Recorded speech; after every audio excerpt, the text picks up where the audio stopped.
Revenues ని securitise చేసేటువంటి హక్కు మీకు లేదు అని వీళ్ళు చేసిన దాని ఫలితం ఏందో సామాన్యుడికి అర్థమయ్యేలా చెప్పాలి అధ్యక్ష. మనం ఇక్కడ ఎందుకున్నాం అధ్యక్ష? కౌన్సిల్లో కానీ లేకపోతే అసెంబ్లీలో కానీ మంత్రులు ఇక్కడ ఏం అడుగుతారు అధ్యక్ష?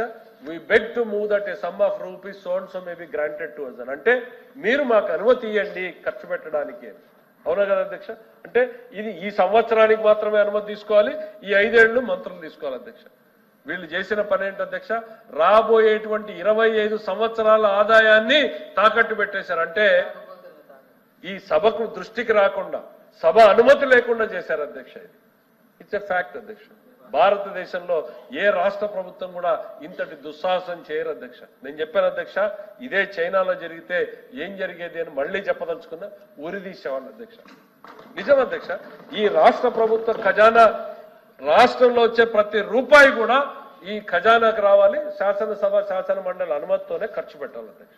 అనుమతి లేకుండానే ఖర్చు పెడితే ఈరోజు మేము ఆ రోజు ఎక్స్ప్లెయిన్ చేయకపోయినుంటే ఉన్న 1,00,000 కోట్ల రూపాయల్ని నెక్స్ట్ 25 ఏళ్లకు చేస్తే తర్వాత జరిగే శాసనసభ్యులు శాసన మండలి సభ్యులు ఏం చేయాలి అధ్యక్ష?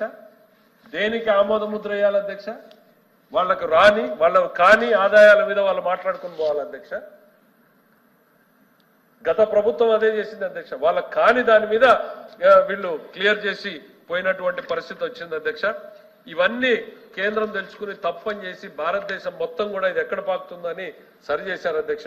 ఇట్లాంటివి దాదాపు 40 కార్పొరేషన్లని అప్పుల బాట పట్టించారు అధ్యక్ష. ఇంకా ఒక ఇన్నోవేటివ్ అధ్యక్ష, మా మిత్రులకు తెలియాలి. ఎందుకనంటే ఏపీ స్టేట్ ఫైనాన్షియల్ సర్వీసెస్ అని ఒకటి పెట్టారు. వాళ్ళు ప్రతిపక్షం ఉండుంటే చాలా బాగుండేది అధ్యక్ష. వినుండే వాళ్ళ లీలలు తెలుసుకుని ఉండేవాళ్ళు అధ్యక్ష. ఈ కార్పొరేషన్ ఏంది అధ్యక్ష? రాష్ట్రంలో ఎవరెవరి దగ్గర డబ్బులు ఉన్నాయో, ఏ సంస్థల దగ్గర, మీరు అందరూ తెచ్చి నా దగ్గర పెట్టుబడి పెట్టండి, మార్కెట్ కన్నా బెటర్ రేట్ ఇస్తాను నేను ఉంది అధ్యక్ష. ఇది గవర్నమెంట్. వీళ్ళు ఏం చేశారు అధ్యక్ష? పోయారు మ్యారిటైమ్ బోర్డులో 1,200 కోట్లు తెచ్చారు. స్త్రీ నిధి అని ఆడవాళ్ల కోసం రాష్ట్ర ప్రభుత్వం కేటాయించింది, వాళ్ళు బ్యాంకులో పెట్టుకుని ఉంటే దాన్ని 700 కోట్లు లాక్కొచ్చి పెట్టుకున్నారు. చిన్న పిల్లలు, ఇంటర్మీడియట్ పిల్లలు వాళ్ళ ఎగ్జామినేషన్ ఫీజు కట్టిన డబ్బులు ఉంటే దాన్ని తీసుకొచ్చి 170 కోట్లు, కరెక్ట్ ఫిగర్ లేదు అధ్యక్ష, దాన్ని పెట్టుకున్నారు. ఎన్టీఆర్ హెల్త్ యూనివర్సిటీలో 400 కోట్ల డిపాజిట్ ఉంటే దాన్ని తెచ్చి పెట్టుకున్నారు. మంచిదే, మీరు వడ్డీ వ్యాపారం చేసి వాళ్ళకి బెటర్ వడ్డీ ఇస్తే మంచిది. చేశారా అధ్యక్ష? అన్ని తెచ్చిపెట్టి 5,000 కోట్ల రూపాయల్ని ఏపీ ఎస్డిసి అని ఇంకొక కార్పొరేషన్కి అధ్యక్ష. అసలు భారతదేశంలో ఎవరు ఊహించనటువంటి అధ్యక్ష స్టేట్ డెవలప్మెంట్ కార్పొరేషన్ అని ఇంకో దానికి ఇచ్చారు అధ్యక్ష. వాళ్ళు తీసుకుని పోయి రాష్ట్ర ప్రభుత్వంలో ఇంకోరికి ఇచ్చారు అధ్యక్ష. ఇవాళ 5,000 కోట్ల రూపాయలు ఎక్కడుంది అధ్యక్ష? ₹1 లేదు అధ్యక్ష. అది కాదు, ఈ ఏపీ స్టేట్ ఫైనాన్షియల్ సర్వీసెస్ లో ₹1 లేదు అధ్యక్ష.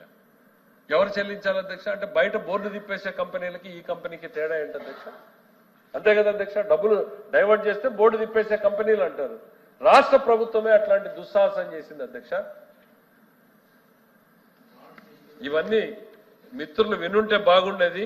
పారిపోయి వాళ్ళు ఇవన్నీ వినలేక పారిపోయారని నేను అనుకుంటున్నా అధ్యక్ష. బోర్డు తిప్పేసే ఆఖరికి అప్పుల కోసం ఏం చేశారో మీరు చూశారు అధ్యక్ష.